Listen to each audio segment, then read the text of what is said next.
ተከራይ ወይም የኮንዶሚኒየም ነዋሪ ከሆናችሁ የተጠቀማችሁበትን የኤሌክትሪክ ፍጆታ ብቻ መክፈል ምን ያህል ከባድ አብዛኛውን ጊዜ የማይቻል እንደሆነ መቼም አልነግራችሁ። የተጠቀምነው ምንም ያህል ይሁን አከራይ ወይንም ኮሚቴው የወሰነውን ብር ከመክፈል ውጭ ምንም አማራጭ የለም። አከራዩም እያንዳንዱ ተከራይ የተጠቀመውን የኃይል ፍጆታ የሚያውቅበት መንገድ አልነበረው አትሊስት እስካሁን ድረስ። ዛሬ የመብራት ኃይልን ወረፋ ሳትጠብቁ ራሳችሁ ገዝታችሁ በቀላሉ የምትገጥሟትና የራሳችሁን የኤሌክትሪክ ፍጆታ ብቻ የምትለካላችሁን ኪሎዋት አወር ሜትር ላስተዋውቃችሁ። የሚገርማችሁ ከአንድ ዓመት በፊት ፈልጌ ያጣኋት ዕቃ ነች። በዚህ ቪዲዮ ኢነርጂ ሜትሯን ገዝታችሁ ራሳችሁ ገጥማችሁና ፍጆታችሁን ኳልኩሌት አድርጋችሁ እንዴት ዲቫይሷን እንደምትጠቀሙ የሚያሳይ ሙሉ መረጃ አጋራችኋለሁ። ከመግዛታችሁ በፊት መጀመሪያ የሚያስፈልጋችሁን አምፒሬጅ ማወቅ ወይንም ኳልኩሌት ማድረግ አለባችሁ። ፓወራችሁ የሚመጣው ከሲንግል ብሬከር ከሆነና የብሬከሩን አምፒሬጅ ካወቃችሁ እሱን ማወቅ ብቻ በቂ ነው። ቀጥታ ከቆጣሪ የሚመጣ ከሆነ ወይም ከየት እንደሚመጣ ካላወቃችሁ ግን በጣም በቀላሉ እንዴት ኳልኩሌት እንደምታደርጉ ላሳያችሁ።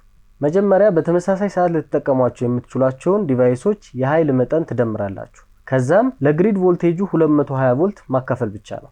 ለምሳሌ አንድ ቤት በተመሳሳይ ሰዓት ሊጠቀም የሚችለው አንድ ምጣድ፣ ስቶቭ፣ ፍሪጅ፣ 615 ዋት አምፖል እና ቲቪ ነው ብለን ብናስብ የዲቫይሶቹ ኃይል ፍጆታ ድምር 5090 ዋት ይሆናል። ከዛም ይሄን ድምር ለ220 ቮልት ስናካፍለው 23.1 አምፒር ይሆናል።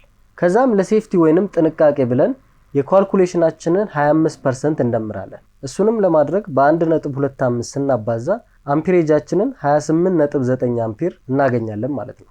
ስለዚህ የምትገዙት ኪሎዋት አወር ሜትር ካልኩሌት ካደረጋችሁት ወይንም ከብሬከሩ ካገኛችሁት መጠን እኩል ወይንም የበለጠ መሆን አለበት ማለት ነው። ለምሳሌ አሁን ካልኩሌት ላደረግነው መጠን ከፍ ብሎ ያለውን ስታንዳርድ 32 አምፒር ኪሎዋት አወር ሜትር እንገዛለን ማለት ነው። ስትገዙ ግን ከአምፒሬጁ ባሻገር ማየት ያለባችሁ ነገር አለ። እሱም የሜትሩ ክላስ ነው። የሜትሩ ክላስ ማለት የሜትሩን ትክክለኛነት ወይንም አኪዩሬሲ የሚያሳይ ቁጥር ነው። ለምሳሌ ክላስ 1 በፕላስ ኦር ማይነስ 1% አኪዩሬሲ ይለካል ማለት ነው። ቁጥሩ እየቀነሰ ሲሄድ ለምሳሌ ክላስ 0.5 ወይንም 0.2 ሲሆን አኪዩሬሲው እየጨመረ ይሄዳል፣ ዋጋውም በዛው ልክ ይጨምራል። ለሬዚደንሻል ወይንም ለቤት ዩዜጅ ዋጋና አኪዩሬሲን አመጣጥነው የያዙት ክላስ 1 ሜትሮች ይመከራሉ።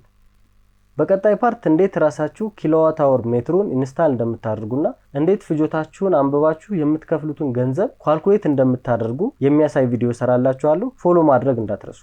ኪሎዋት አወር ሜትሩን መግዛት ከፈለጋችሁ እኔ ጋር በ32 እና በ60 አምፒር አማራጮች ታገኛላችሁ። ባዮ ላይ ባለው ስልክ ደውሉልኝ። ዋጋውንም ዲስክሪፕሽን ላይ አስቀምጬላችኋለሁ።